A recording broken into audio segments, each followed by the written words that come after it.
Hi, this week it's a little bit late because we had a bit of trouble with Google. There was a problem in my Google and everything sort of shut down. So anyway, I fixed it all up this morning thanks to Hammer helping me, and we got it worked out together. So I was able to then get back into my YouTube account.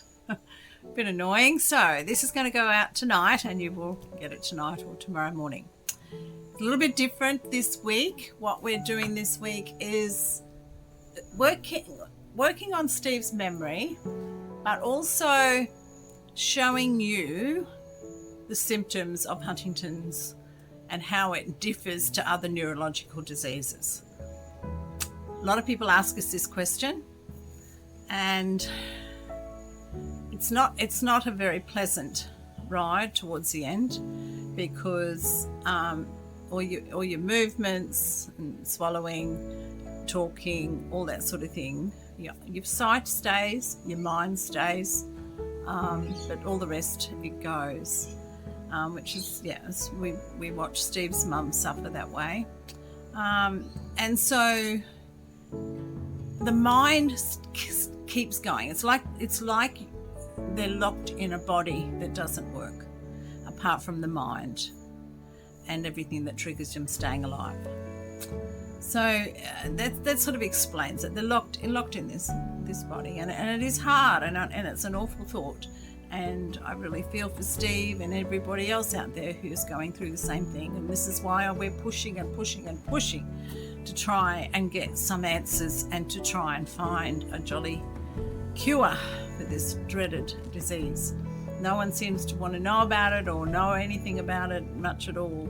There are a handful of people who are really pushing to and that's increasing a lot. I'm noticing a lot in Canada and that as well, but more so in Australia now, where people are recognising it more and pushing to find answers. This is why we're pushing this, and this is why we're doing this video this week, just to explain that part of the disease. And so I think it's amazing that Steve stays so positive and pushes forward every day the way he does. It's difficult on him, it's difficult on the family. I find it very difficult at times, not for my sake, but more just watching Steve and watching what he has to go through, and me not understanding as much as I probably should. And it's tiring, and mentally and physically. And so that's the journey we're on. But we have to go forward. We can't just sit and fall to pieces. We have to try and put a smile on our dial every morning. We have to enjoy as much as we can every day. And even though we'll have some days that aren't so good, but we try and push forward for a better day the next day. So I'll go ahead now and just show you what I'm talking about with this memory thing and brain set, and why the cognitive skills and all that sort of thing are so important. So here we go. Okay, Steve, there's a photo there in front of you, and it's of 18 Barramar Crescent, Mount Coolum. 18 Barramar Crescent, Mount Coolum. Very good. And it was a house that Dad and I built. The owner builder. Owner builder built, yeah. What was in the backyard that I mostly built? We put in a 5 gram pool, sank into the ground, and covered, put iron on the outside of it, and then water stones to take up the moisture so it is level with the ground. Okay, so we did an above ground pool, dug a big hole in the backyard. Steve set it all up, did all the building of the frame around it. So he went on a real estate conference and left me with the ratio and a cement mixer of cement and sand and water. And I had to, for the whole weekend, it was a long weekend, I had to do the water inside the pool, but every time I did a level of the cement and sand, I had to bring the water up so that it wouldn't cave in. So that that was my weekend. Well, Steve was at a 5-star resort or a 4-star resort at a conference. So yeah, it was a good home, that one, wasn't it? It's a lovely home. It was a big 4-bedroom with ensuite, big family room, lovely big backyard. There was an easement walkway down to the golf course. That was at Mount Coolum. Can you remember what that is? Look familiar? Glasses. Get your glasses, okay. You go.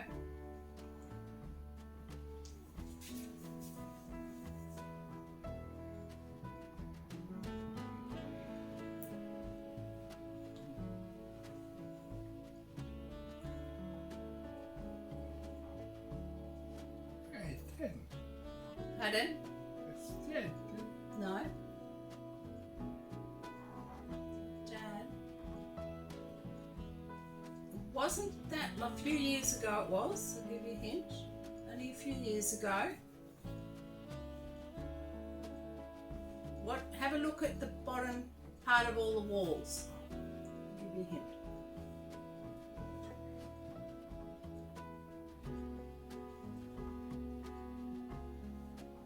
Well, Jonah.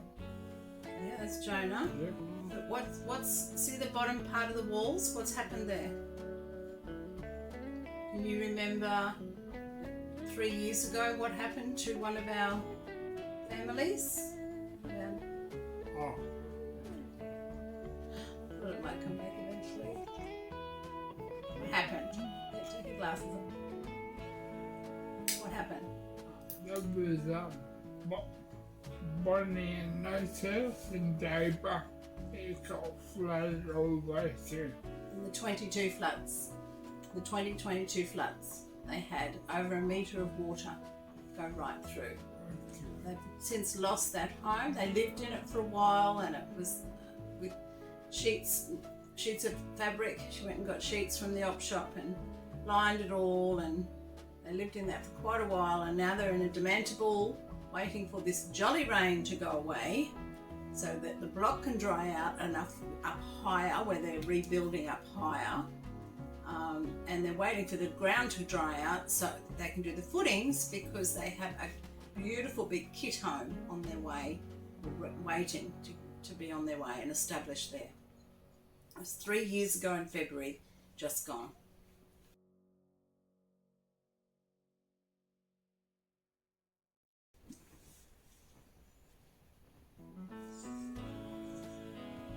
Doesn't jog your memory?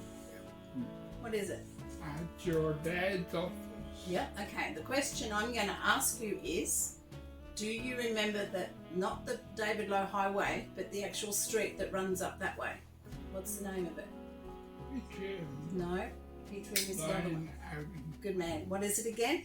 Lorraine Avenue. Lorraine Avenue. Brilliant. Yep. So that was the road that it was on. It's still there. The office is still there now. I worked there as a salesperson for your dad. And I did too, part-time.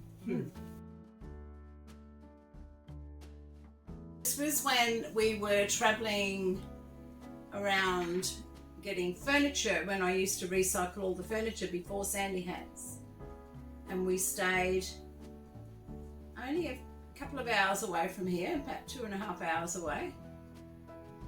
And we stayed at this place while we were going to second-hand stores and garage sales getting furniture.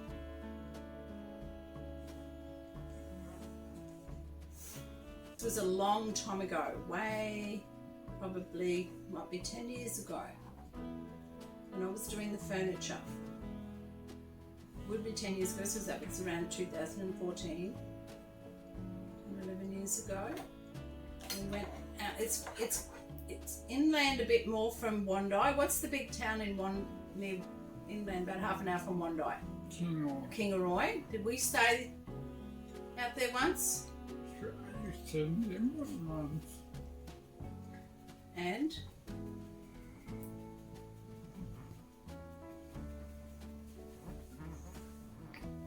So what was the thing I really loved to go and visit? Big farm. What sort of farm was it? fields of a particular colour. Lavender. The lavender farm, that's right.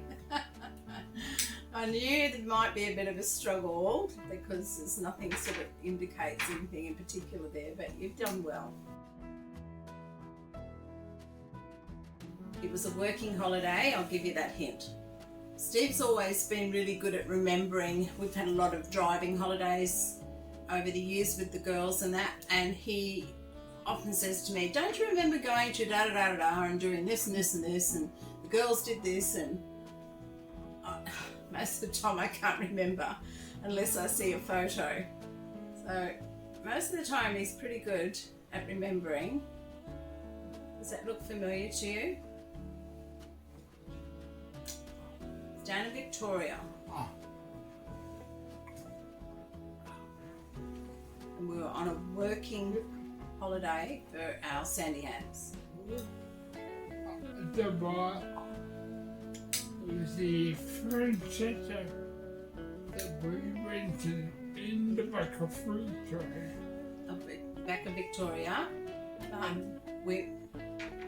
Whereabouts? It starts with B. Barnsdale. Good man, Barnsdale. We rented this beautiful. It was a lady I knew through selling the gloves. She bought my gloves and retailed them, and she had this Airbnb, so we stayed there while we did big shows down there. Yes, remember that? Very successful. It was lovely. Yeah, it was a very successful trip, and it was a lovely place to stay. Whereabouts is this for a start? Not the town. What's the country? Tasmania. Tasmania. That's right. Whereabouts in Tasmania is that? There was that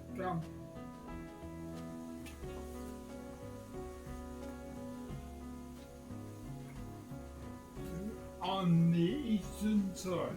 On the east coast. And the colours didn't show up as well as we wanted. So I'll give you a hint because it wasn't a very nice day.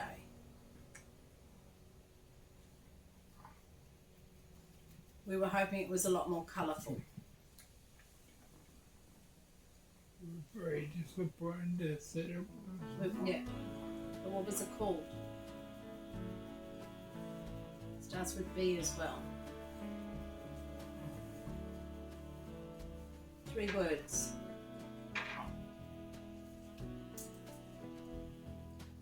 Middle words of. Bay of Appendix. No, Bay of. Sons. No, but they were all. Normally they're all beautiful, bright orange and red and yellow colours. Our colours. No. Come on, you wanted to take me there so much. It's hard to explain. Okay, I'm going to give it to you. Bay of Fires. Yeah, you remember that now? It's okay. I've got your brain racking a bit, so you've done well. Very good. That's it for another week. Just something a little bit different this time. And also this week there's going to be something coming through daily from us. Something a little bit different. And what it is no, I'm not going to tell you. I'm just going to present something to you every day in very, very short little videos. You'll find it quite interesting. So if you've subscribed, you'll see something pop up that's from us. Have a quick look at it because it won't take long to view. But it's very, very interesting and very enlightening on Steve and what he's going through and how he's handling it all. Have a great week. And I'll also be presenting my Happy Heart for Homesteading video midweek as well. Got quite a few things coming up in that. I'm going to be doing my seedlings. I've already started some other things growing, and there's been a few changes around the place, so it's really good. So have an awesome week, and we'll talk to you then. Bye.